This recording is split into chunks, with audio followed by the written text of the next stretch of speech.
This isn't as big as they can get, but it's still pretty big. I guess we'll take a look, see how... Bridget Jamison is attempting to pull a giant radish out of the ground. But we're getting ahead of ourselves.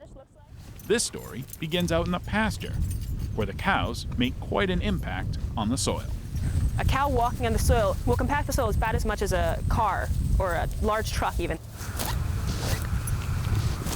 Grass-based farming is rising in popularity due to the public's demand for locally raised beef, organic milk, and specialty cheeses. Wow, too many animals means compaction. Dairy farmer Guy Choignet collaborates with the University of Vermont Extension on a variety of projects that use applied research to improve pasture quality, extend the grazing season, and address soil compaction. Everything I do here is to improve soil health. The soil knows exactly what to do. All they need to do is make sure it's in good shape. My definition of sustainability has always been is creating a system that will work through the good times and in bad. And this is a great year to test those systems out. I mean, this is a tough year with flooding this spring and drought in the summer, and I want to see what's working.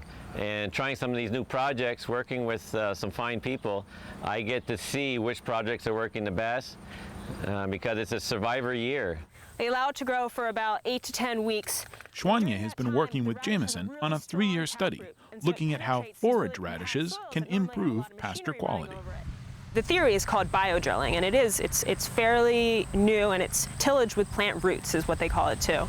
The idea is that the radish has it's a big taproot, and it's capable of breaking up compact soil. So we're putting the radish in these pastures in the hope that it's going to grow down and break through some of the compact soil layers that the cows have created. And then when the radish dies in the winter, which they always do, all those nutrients that were locked up in the radish will enter the topsoil, and that creates for a really good forage. More high quality soil with better tilth and better nutrients and better water relations. Pasture land in Vermont is often found on a hillside or on other land that's not always accessible to tractors and equipment. Not to mention that any machinery increases soil compaction. For this study, Jamison and Choignet have come up with a handy solution to both of these problems. The idea is that we want this to be cost effective and available in lands that are maybe too rocky or too steep for tractors. And so we're doing what's called broadcast seeding, where you literally just take it and you throw the seed around, somewhat evenly hopefully, and the radish grows where it grows. And you do that year after year after year, and eventually we expect there to be a pretty big difference in the soil. We're trying to apply some pretty high-tech science to a solution that is really simple and accessible to most farmers in the area. Choignet plans to graze this pasture at least once more before it's time to bring the cows in for the winter. Which brings us back to the beginning. So it's been about 2 months, and we're back at Guy's farm looking at some forage radishes. These radishes were actually grazed a little over a month ago, so this is mostly regrowth. And as you can see, they've gotten pretty big, despite the fact they were grazed. I guess we'll take a look, see how deep it really went. Hopefully I can pull this baby out.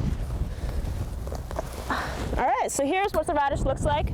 You can see it's about maybe a good 6 to 8 inches of it were actually underground, and the thought is that this is going to decompose and it's going to add all that organic matter into the topsoil, and that a lot of the nutrients that were collected from down here at the bottom are going to be brought up to the top where they can decompose. So the radish will die after a couple frosts in the fall, and then it decomposes and it'll create this area of really rich soil, and it won't be a hole, it'll fill in, so it'll just be loose, rich, nutrient-rich, organic matter-rich soil. That'll allow for water to infiltrate the soil a little better, and it hopefully will facilitate better grass growth the next year. The idea of using radishes to increase production and improve soil quality was a new idea for Choignet, but he's happy with the results, and he's happy to have found another way to manage his business. I was happy to try the tillage radishes because it did add a tool to my toolbox, and there are places on the farm that I can't manage with equipment or any other way, so the biological method is worth having here on the farm, living on mainly a riverbank. It's a great place for me to try the tillage radishes and see if I can address the compaction and fertility using those. Who would have thought that a tillage radish would improve your farm? It's definitely something to think about if you're in the farming business. Who knew that having the radish could be so good? In Highgate, I'm Keith Silva with Across the Fence.